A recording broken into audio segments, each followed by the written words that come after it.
Onun için kendisine defalarca davalar açıldı. Donald Trump'ın aslında ırkçı faaliyetleri uzun yıllardır devam etmekte. Bu doğum sertifikası yalanı da çok büyük bir yalan. Barack Obama çok gururlu, onurlu bir kişidir ve çok canını sıkmıştı bu yalan.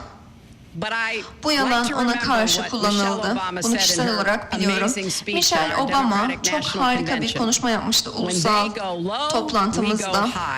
Onlar düştüğünde biz yükseliyoruz ve Barack Obama da zaten Donald Trump'ın Obama'yı düşürme konusunda çabalarına rağmen yükseldi. Sayın Trump, cevap vermek ister misiniz? Evet, kesinlikle istiyorum. Siz de ona karşı seçim kampanyanızda çok kötü şeyler söylediniz, ancak şimdi ne kadar iyi ilişkilerinizin olduğunu söylemeniz işe yaramıyor. Sizin kampanyanız birçok resimler koydu. Onun ile ilgili çok ünlü, herkes biliyor bu resimleri. Geçen hafta kampanya yöneticiniz de bunun doğru olduğunu söyledi. O yüzden şimdi sanki sütten çıkmış ak kaşık gibi davranmanız hiç iyi değil ve inandırıcı değil. Bana açılan davalar konusunda da haklısınız. Evet, birçok şirketimiz var ülke içerisinde. Bize bir dava açıldı ve hiçbir suçumuzu kabul etmedik. Bunu yapmak çok kolaydı. Bu konuyu çok fazla dile getiriyorsunuz ve benim ile ilgili yapılan çok fazla çamur atma çalışmalarınız var. Ben bunu yapmıyorum sizinle ilgili. Ben bu davayı suç kabul etmeden uzlaştım, kapattım. Bu zaten. Aslında bir şey daha söyleyeyim. Pampinfalda'da, burası zengin bir topluluk. Hatta belki de dünyadaki en zengin topluluklardan bir tanesi. Burada bir kulüp açtım. Ve burada hiçbir ırkçılık yok. Afrika kökenlere karşı, Müslümanlara karşı veya hiç kimseye karşı bir ırkçılık yok. Çok başarılı bir kulüp ve bunu yaptığım için çok şanslı hissediyorum, çok memnunum. Bu konuda zaten yaptıklarımdan dolayı herkes bana memnun, bana karşı memnuniyet hissediyor, minnet duyuyor. Bir sonraki kategorimizde Amerika'nın güvenliği, 21. yüzyılda her gün yaşadığımız savaşlar, kurumlarımız siber saldırılar altında bizim sırlarımız çalınıyor. Bunun arkasında kim var? Bununla nasıl mücadele edebiliriz? Hillary Clinton, ilk cevabı lütfen siz verin. Siber güvenlik bir sonraki başkanın karşılaşacağı en büyük konulardan bir tanesi. Şimdi bu noktada iki tane farklı alan var. Bir, bağımsız hack grupları, hackleyici gruplar ve bunu çoğunlukla ticari amaçlarla gizli bilgileri çalmak için kullanıyorlar. Ancak devletlerden gelen, devlet organlarından, kurumlarından gelen siber saldırılar da var. Bunlardan en yakın zamanda olanı ve can sıkıcı olanı da Rusya'dan gerçekleşti. Rusya her türlü kurumumuza karşı siber saldırı taktiklerini kullanmaktan çekinmiyor. Donald Trump, Vladimir Putin'i çok sever, çok destekler, ancak bu konuda Vladimir Putin'in yaptığı bir şey var. Siber saldırganları ABD'nin üzerine saldı. ABD'nin Demokrat Komitesi'ne karşı saldırı açtı. Bu da onların bilgi toplama konusunda tercih ettiği seçeneklerden bir tanesi. Çin, Rusya, İran, kim olursa olsun ABD'nin kapasitesi onlardan çok daha iyidir. Ve biz boş boş durup insanların bilgilerimizi peşine düşmesine izin vermeyeceğiz. Özel alanda olsun, kamu alanında olsun. Bu konuda bir şeyin de altını çizmemiz gerekiyor. Biz sadece farklı bir yöntem izlemeyeceğiz. Biz bu ülkenin gururlu vatandaşlarıyız. Rusların da bunu anlaması gerekiyor. Bizim ne kadar öteye gideceğimizi merak ediyorlar herhalde. Ben işte bu yüzden de Donald halka açık bir şekilde Putin'i Amerikalılara hacklemeye davet ettiği zaman çok şaşırdım.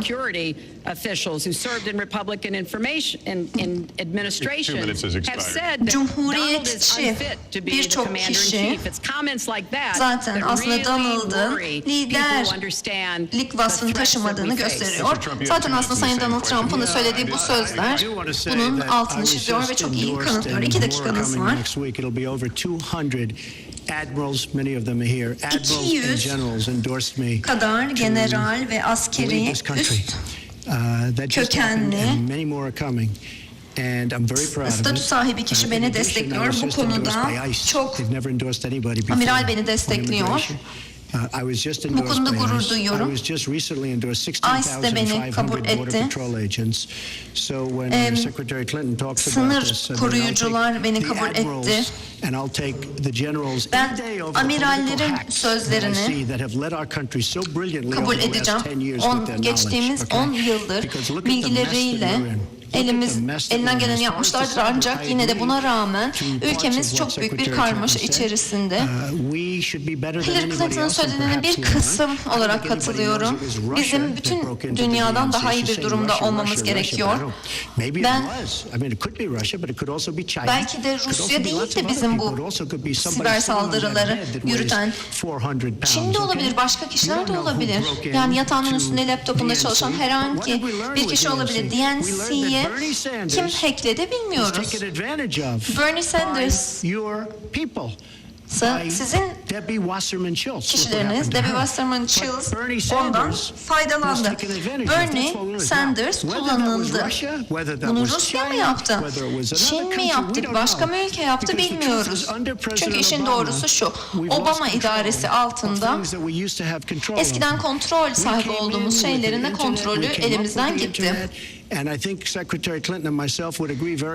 Sayın Bakan Clinton ve ben diyeceğime katılacaktır. DAEŞ internette bizi yeniyor, yani aslında bu bizim oyunumuz. İnterneti biz çıkardık, biz icat ettik. Siber problem çok ciddi bir sıkıntı. Benim 10 yaşında bir oğlum var. Sürekli bilgisayarla ilgileniyor. O kadar iyi ki bilgisayarla arası. Siber güvenlik konusu çok zorlu bir alan. Ancak şunu söyleyeyim. Şu an yapılması gereken şeyler yapılmıyor. Ancak tabii ki bu sadece bu alanda değil. Birçok alanda gelişmeye ihtiyacımız var şu an hükümet içerisinde ve siber güvenlik bunlardan sadece bir tanesi. Hillary, söz size. Bu konuda planımız açık. DAEŞ ile mücadele planımız açık. Sadece online olarak savaş açamayız. Bu yeterli değil. DAEŞ'in operasyonlarını İnternet kullanarak yapmalarını da durdurmaya çalışıyoruz. Sadece burada değil, aynı zamanda Avrupa'da ve dünyanın her yerinde DAEŞ'e karşı olan saldırılarımız var. Hava saldırıları gerçekleştiriyor ve Orta Doğu'da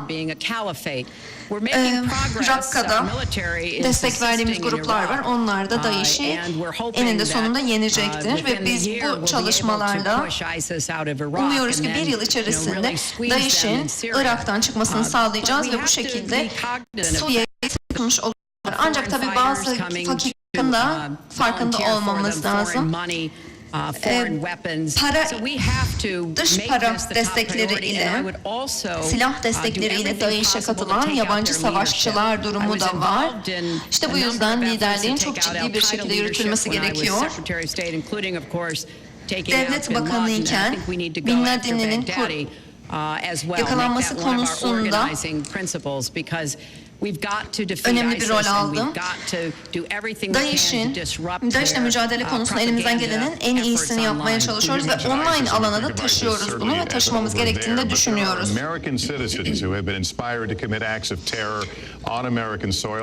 ABD toprakları içerisinde Amerikalı vatandaşların da yine bazı saldırılar yaptığını görüyoruz. Boston'da yakın zamanda bir AVM'de gerçekleşti. Orlando'da silah saldırıları oldu. Ülke içerisinde ABD vatandaşlarının ortaya çıkardığı tehditler karşısında neler yapmak istiyorsunuz? Bunu sormak istiyorum. Ondan önce şundan bahsedeyim ben. Hillary Clinton DAEŞ'e karşı mücadeleden bahsetti. Esas bunu biz yapacağız. Çünkü Irak'tan ABD şu an çıkacak ve çıkışları 2003'teki operasyonu bitirme konusundaki çıkışları bir vakum oluşturdu, güç vakumu. İşte bu yüzden de aslında DAEŞ ortaya çıktı. Burada bazı birlikler kalsaydı, mesela 10.000 kadar kişi, belki DAEŞ ortaya çıkmayacaktı ya da şunu uzun zamandır söylüyorum. Buradaki petrolü almalıydık.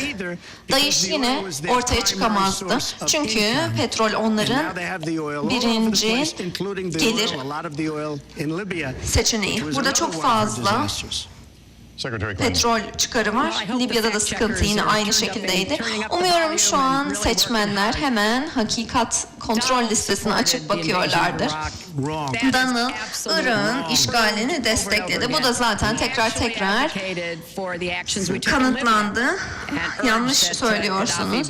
Ve Libya'ya gitmemiz konusunda da destek vardı. Kaddafi'nin peşine düşmemiz konusunda. Hatta Donald Trump'ın geçmişte Kaddafi ile işbirliği yapmışlığı da var, iş yapmışlığı da var.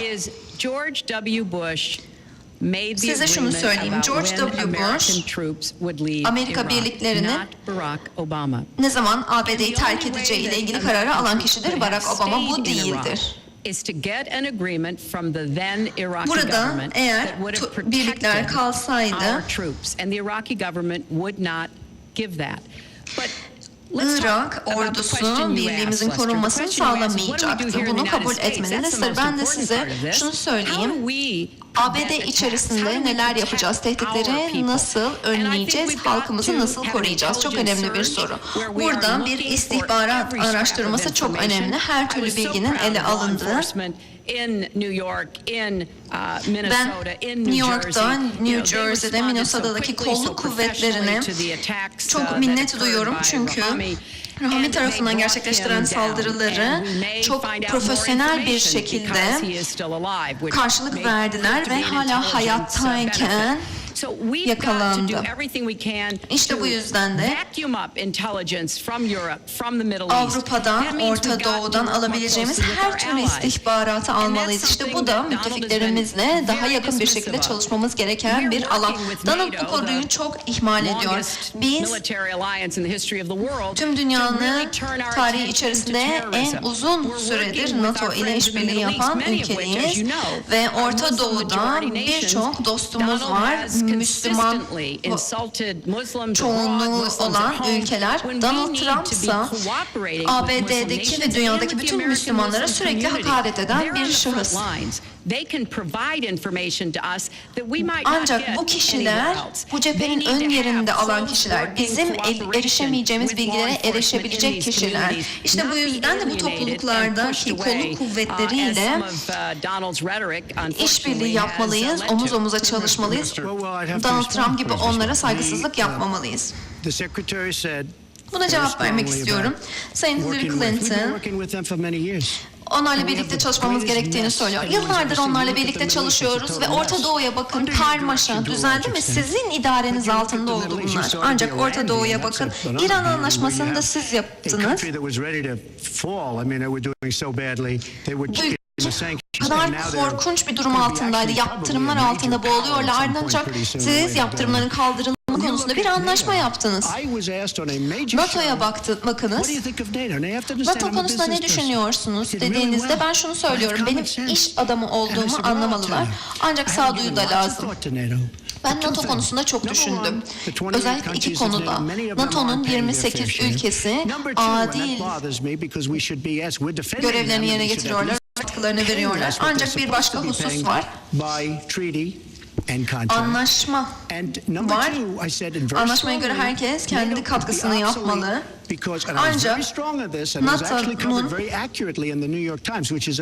mülga olması çok da uzak değil bence. New York Times'ta bir röportaj oldu. NATO teröre eğilmiyor bu konuda.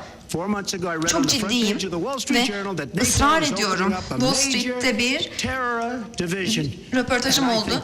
NATO'nun bir terör birimi var. Bu çok güzel, çok önemli. Çünkü NATO'nun %73'ünü biz, maliyetinin %73'ünü biz ödüyoruz. Ben NATO'yu destekliyorum ancak teröre de eğilmeliler, bunu da yapmalılar. Bunu söylememin sebebinin büyük bir kısmı eleştirimden de geliyor.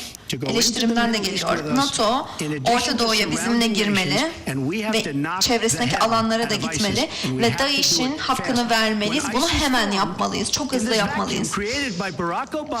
DAEŞ'in ortaya çıkması Barack Obama ve Sayın Bakan Clinton'ın dönemi içerisinde oldu. Buradaki birlikleri siz çektiniz. Hatta oradaki birlikler bile ele almadılar. Lütfen bir saniye cevap vermek istiyorum. Bu DAEŞ'in hiç ortaya çıkmaması gerekiyordu. Siz DAEŞ'le mücadeleden bahsediyorsunuz. Ancak DAEŞ küçücük bir çocuk iken siz oradaydınız ve şu an 13 ülkeye yayıldılar. Şimdi durdurabilir misiniz? Hiç sanmıyorum. Burada çok fazla iddia var. Siz işgal öncesi Irak'taki savaşı desteklediniz. Hayır, ben Irak'taki savaşı desteklemedim. Bu ana akım medya saçmalığıdır. Tabii ki Hillary Clinton'ın da başının altından çıkmış bir husustur. Çünkü ana akım medyayı çok yönlendiren bir kişi. Beni bir dinleyin lütfen. Ben Irak'taki savaşa karşı çıkıyorum. Kayıtlarda aslında benim doğru olduğumu kanıtlayacaktır. Ben Howard Stern'le bir röportaj yaptım. Çok hafif bir şekilde. Bilmiyorum, belki kim bilir dedim. Sonra Neil Cavuto ile bir röportaj yaptım. Ekonomiden daha önemli olduğundan bahsettik. Sonra Sean Hannity ile bir röportaj yaptım. Herkes Sean Hannity'yi aramaktan kaçınıyor. Fox'ta onunla bir röportajım oldu. Ertesi gün beni aradılar ve ben onunla bu konuda konuştum. O savaşı destekliyordu, ben de karşısındaydım. Ve bu da savaşın çıkmasından önceydi. Sean Hannity çok ısrarcı bir şekilde şöyle söyledi ama kimse bunu söylediğini şu an söylemiyor. Sean eskiden savaşı desteklediği için benimle tartışırdınız. Kimse Sean Hannity'yi aramıyor. Daha sonra çok büyük bir dergide savaş ortaya çıktıktan sonra, galiba 2004'tü, bir makale çıktı ve Irak'taki savaşın karşısında olduğumu yazıyordu. Öncesi veya sonrası olsun, Trump'ın savaşın karşıtı olduğunu göreceksiniz. Lütfen birisi Sean Hannity'yi arasın, sorsun. Biz onunla savaş konusunda tartışırdık. Ben bunun çok yanlış olduğunu, Orta Doğu'da istikrarsızlığa sebep olacağını söylemiştim. Ancak benim referansım 2002'de söylediğiniz şey ile ilgili. Galiba söylediğimi duymadınız. Clinton'dan ne farklı söylediniz? Ben ondan daha iyi görüyorum bu sistemi ve benim tutumum bu konuda çok daha iyi. Gerçekten yüz milyonlarca dolar harcadı Sayın Hillary Clinton. Benim en ciddi,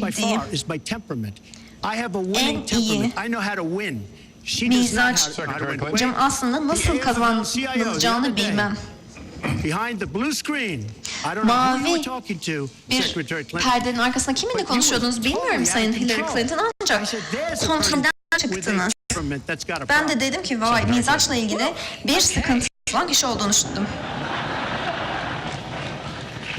Let's talk about two important issues that Şimdi iki were önemli briefly mentioned konuya by Donald. değinelim. First, NATO. Donald'ın yakın zamanda söylediği. NATO, as Öncelikle a NATO. military alliance, has something called Article 5, and basically it NATO, says this: askeri bir an attack on birliktir. one is an attack on all. Madde 5. You know, the only Yerde time bir it's ever been invoked maddesi vardır. after Bir 9/11, kişiye olan saldırı when the 28 herkese nations karşı of olan NATO saldırı olarak kabul said edilir. that they would go 11 to Eylül saldırıları Afghanistan with olduğunda us to bütün NATO fight üyeleri terrorism. bize terörle mücadelede beraber olacağını söyledi.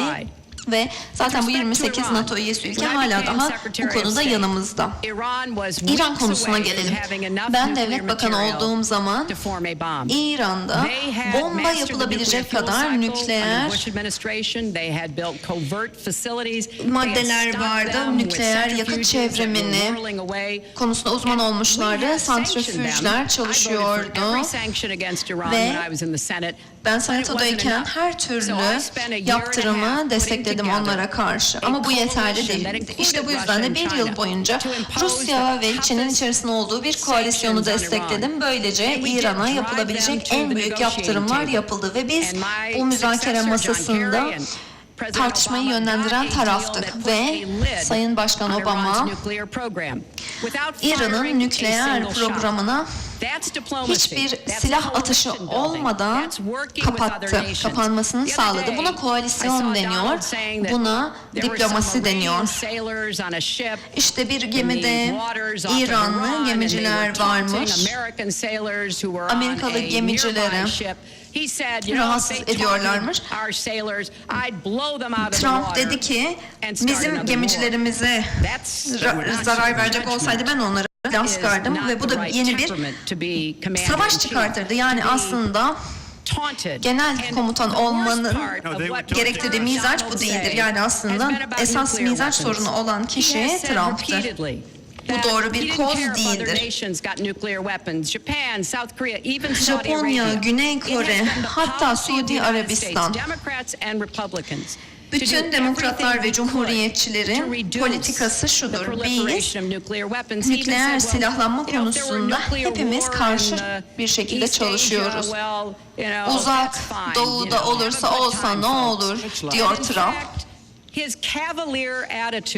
Ve bu konudaki nükleer silahlar konusundaki umursamaz tavrı Trump'ın çok can sıkıcı. Şu an dünyada karşılaştığımız en büyük sıkıntılardan bir tanesi bu. Eğer teröristler ellerini bu nükleer malzemelere geçirirlerse çok korkunç sonuçları olabilir. Zaten aslında bu konuda birazcık aklı olan kişiler de bunun farkına varır. Şu an aslında durumu çok iyi bir şekilde özetledim. Ancak doğru değil söylediniz. Şimdi cevap vermem gereken birçok şey var. Sadece bir konuda Hillary Clinton'a katılıyorum. Dünyanın en büyük karşılaştığı sorunlardan bir tanesi nükleer silahlanmadır. Sizin düşündüğünüz gibi iklim değişikliği değil. Sizin başkanınızın düşündüğü gibi iklim değişikliği değil. Nükleer silahlanma en büyük sorun. Biz Japonya'yı savunuyoruz. Güney Kore'yi savunuyoruz ve başka ülkeleri savunuyoruz ve onlar bize yeterli ödeme yapmıyorlar. Biz bütün servetimizi onları korurken harcıyoruz. Biz her alanda kaybediyoruz. Ben şunun mümkün olduğunu düşünüyorum. Onlar bize adil bir miktar ödemezlerse biz bu savunmaya devam edemeyiz. Yani Japonlar bize yeterince ödeme yapmazlarsa nasıl yapacağız? Bir saniye, bu çok önemli. Kendilerini savunsunlar ya da bize bu savunma konusunda yardımcı olsunlar. Çünkü biz 20 trilyon borcu olan bir ülkeyiz. Nükleer konuda da şunu söylüyorum. Katılıyorum. Bu ülkenin karşılaştığı en büyük tehdittir. Son kategoride sorun. Yine Amerika'nın güvenliği konusundayız. Obama idaresi altında ülkenin politikası uzun süredir devam etmekte. Bunu destekliyor musunuz? Sayın Hillary Clinton, Rusya ile ilgili şöyle söyledi. Umursamaz olduğumu söyledi. Aslında öyle değildi.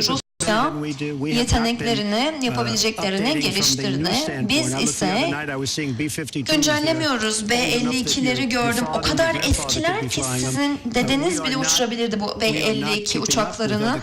O yüzden başka ülkeler kadar hızlı bir şekilde ilerlemiyoruz. O yüzden bunların artık durması lazım. Nükleer alternatifler gerçekleştiğinde bitmiş olacak savaş. Zaten bir şey yapamayız. Çünkü bu ülkelerin bir kısmına bakıyoruz. Mesela Kuzey Kore'ye bakın. Burada ne yapıyoruz? Hiçbir şey. Çin bu sorunu çözmeli. Kuzey Kore'ye girmeli. Çin bu alanda en güçlü olan ülke. Bunu o yapmalı. İran Anlaşması içerisinde bir başlattığınız müzakere vardı. İran onların en büyük ticari ortaklarından bir tanesi. İran'la bu korkunç anlaşma yaptığı zaman demokrat kesim Kuzey Kore ile de ilgili bir şey yapmalıydı. Yemen'le de ilgili maddeleri olmalıydı bu anlaşmanın. Ben şu an Dışişleri Bakanı John Kerry'e sordum. Neden bunu yapmadınız? Bu aslında bütün zamanların en büyük hatasıdır. 400 milyon dolar boşa gitti. Bu yanlışmış, aslında 1,7 milyar dolarmış. Ve bu da galiba rehineler ile ilgili olan bir miktardı. Neden doğru anlaşmayı yapmadılar? Anlaşmayı doğru düzgün bir şekilde yapmadılar. Şu an tarihte aslında bütün ülkelerin yaptığı en büyük yanlış anlaşmadır. İran'la yapılan bu anlaşma bütün çalışmaları 10 yıl geriye götürmüştür ve hala İran'da nükleer var. Ve Netanyahu da bu konuda hiç memnun değil, onu söyleyeyim. Sayın Hillary, buyurun.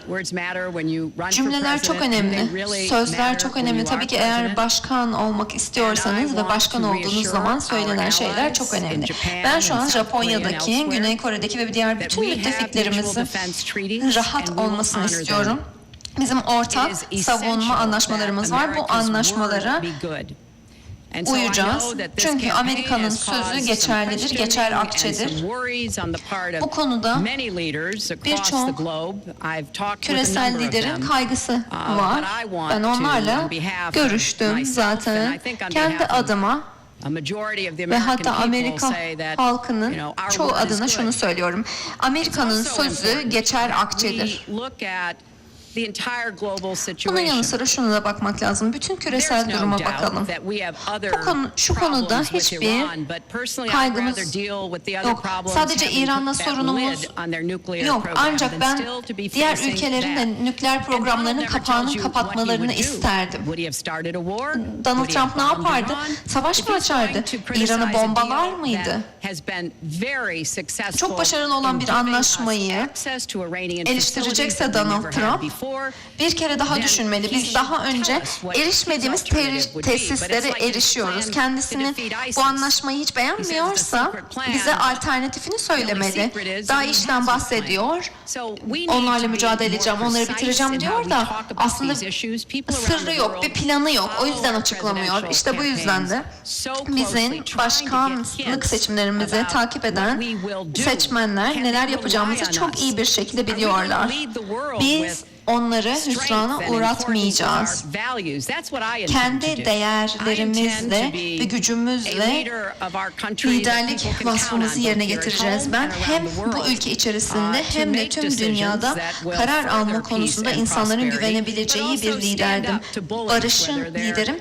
Barışın ve istikrarın sürmesi için hem ülkemiz içerisinde hem de dünyada dünyayı istikrarsızlaştırmaya çalışan kişiler ABD'li faydalara kötüye kullanmak isteyen kişilere karşı elimizden her şeyi yapacağız.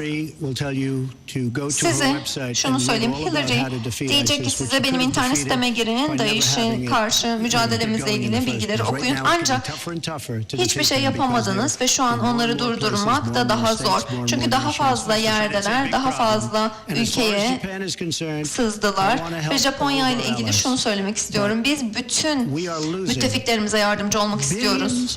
Ancak milyarlarca dolar kaybediyoruz. Biz bütün dünyanın koruyucusu olamayız. Tüm dünyadaki ülkeleri bize ödemeleri gereken miktarları ödemeden koruyamayız. Hillary Clinton bunları söylüyor çünkü para konusunda hiçbir şey bilmiyor. Maalesef bu konuda yeterli bir bilgisi veya tecrübesi yok. Yani şu ana kadar baktığımızda Hillary Clinton son 10 yıl içerisinde büyük güçleri vardı, elinde yetkisi vardı, birçok şey yapabilirdi ama yapmadı. Sayın Hillary Clinton geçtiğimiz ayda seçilen ilk kadın başkan adayıdır. Ancak başkana yakışacak bir görünüşü yok dediniz. Ne demek istediniz bununla? Bence dayanamaz. Yani bu ülkenin başkanı olacak dayanıklılığı yok Hillary Clinton'ın. Bu ülkenin başkanı olabilmek için. Bana bir soru sordunuz mu? Soru sordunuz, ben cevap vereyim. Bu ülkenin başkanı olabilmek için ticari anlaşmalarda müzakereler yapabilir halde olmalısınız. Bu da doğru. Japonya'da, Suudi Arabistan'da düşünün. Suudi Arabistan'ı koruduğumuzu, savunduğumuzu düşünün. O kadar zenginler, biz onları koruyoruz. Bu konuda yapmanız gereken çok çeşitli, çok boyutlu şey var ve bu konuda Hillary Clinton'ı dayanıklı olabileceğini sanmıyorum. Hillary Clinton'a sözü verelim. Donald Trump 120 ülkeye gidip barış anlaşması, ateşkes anlaşmaları, fırsatların açılması konusunda anlaşmalar yapmaya çalışsın ya da sadece 10 saat boyunca kongre önünde ifade versin. Donald Trump, ben o zaman dayanıklılık neymiş onun anlayacağını düşünüyorum. Şu ana kadar çok kötü anlaşmalar yapıldı. Hillary Clinton'ın bazı tecrübeleri var, bunu kabul ediyorum ama kötü. Yani mesela İran'la çok öyle aşk ilişkisi içerisindiniz. Onlara milyarlarca dolar geri verdiniz. İran anlaşması olsun, başka anlaşmalar olsun. Hep hata yapıyorsunuz. Hatta iyi bir anlaşma yok yaptı. Kabul ediyorum. Hillary Clinton'ın tecrübesi var ama hiç iyi bir tecrübe değil. Ve bu tarz kötü tecrübelerle zaten yeterince yönetildi Amerika. Son olarak bir şey söylemek istiyorum Lester. Önce görünüşten bahsetti, sonra mizaçtan bahsetti, sonra dayanıklılığa geçti. Bu adam kadınlara domuz demiş bir kişidir. Hamileliğin işverenler için can sıkıcı bir durum olduğunu söyledi. Aynı zamanda kadınlar erkekler kadar iyi çalışmazsa aynı maaşı hak etmeyeceğini söylemiş bir kişi Donald Trump. Aynı zamanda güzellik yarışmalarını çok sever Donald Trump. Bunları destekler ve hep çok katılır zaten güzellik yarışmalarına. Güzellik yarışmalarındaki bir hanıma sayın domuzcuk demiştir ve daha sonra sayın hizmetçi demiştir. Çünkü bu hanım Latin kökenlidir. Bu hanım ABD vatandaşı olmuştur ve bu Kasım'da da kendisi oy verecektir. Tahmin edin kime oy verecek? 10 saniyeniz var. Hillary bana reklam malzemeleri ile saldırıyor. Bunların bir kısmı eğlence sektöründen gelmiş. Rosie, Donald aslında çok sert şeyler söyledi. Bence bunu hak ediyor Hillary Clinton. Hiç kimse onun için kötü hissetmiyor. Ancak şunu söylemek istiyorum. Çok katı bir şey söyleyeyim. Bu Hillary'ye sert gelecek ama ben bunu yapamam. Uygun değil, hoş değil. Ama Hillary Clinton 100 milyonlarca doları benim ile ilgili kötü reklamı harcadı. Bunlar yanlış bilgilerle dolu. Bu hiç hoş bir şey değil ve ben bunu hak etmiyorum. Ancak bu yapılması hiç hoş bir şey değil. 100 milyonlarca dolar olumsuz reklama harcandı bana karşı. Bu kadar para. 200 milyon dolar harcadınız Hillary Clinton. Ben size karşı bu konuda hiçbir para harcamadım. Size son sorum şu. Seçmenlerin kararını saygı duyacak mısınız? Tabii ki ben demokrasiyi destekliyorum. Bazen kazanırsınız, bazen kaybedersiniz. Ama tabii ki bu seçimlerin sonucuna saygı duyacağım. Donald ise bu konuda birçok tereddüt yaratmaya çalışıyor. Umuyorum siz anlarsınız. sayın seçmenler, bu seçim sizinle ilgili, sizin ailelerinizle ilgili, gelecekte nasıl bir ülkede yaşamak istediğinizle ilgili. Umuyorum seçim günü evlerinizi terk eder, oylarınızı verirsiniz. Siz peki seçim sonucuna saygı duyacak mısınız? Ben Amerika'yı tekrar harika bir ülke haline getirmek istiyorum. Şu an çok ciddi sorunlar yaşayan bir ülkeyiz. İnsanlar işlerini kaybediyor. Birçok kişi ülkemize yasa dışı göçmen geliyor. Birçok yasa dışı göçmenimiz var. Yolsuzlukla mı oluyor, nasıl oluyor bilmiyorum. Ancak biz insanları doğru sebeplerle ülkemizden çıkarmayı destekliyoruz. Şu an bu kişiler vatandaşlarımız haline geldi. Siz seçimin sonucuna saygı duyacak mısınız? Ben Amerika'yı tekrar harika haline getireceğim. Hillary bunu yapamaz. Ancak yine de tabii ki Hillary kazanırsa onu kesinlikle destekleyeceğim. Teşekkürler. Sorunu cevaplamış oldunuz. Bugün çok fazla konuyu ele aldık. Ancak tabii ki her şeyi almamız mümkün değildi. Bir sonraki seçim müzakeremiz, münazaramız önümüzdeki ayın 9'unda olacak. Farmville Üniversitesi Virginia'da da gerçekleşecek. Sayın Hillary Clinton'a ve Donald Trump'a çok teşekkür ediyorum ve üniversiteye ev sahipliği yaptığı için bize çok teşekkür ederiz. Herkese iyi akşamlar.